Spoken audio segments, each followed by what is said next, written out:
Hello, welcome back to Video Wizard. Today I have a very quick tutorial on how to export with a clear background. Okay, so I have my video here. What I'm going to do is I'm going to head up into export. Then I'm going to change this format, okay? I'm going to go all the way down to QuickTime, okay? So let's find that very quickly. QuickTime, then we head over to video codec. We want to move a video codec to animation, and we want to scroll down even more until we get to depth. At the moment it's 8PC, and we want to change it to 8BPC plus alpha.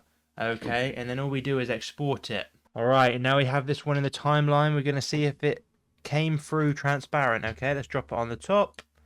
Oh, and it did. That's beautiful. Thank you very much for watching. Have a great rest of your day.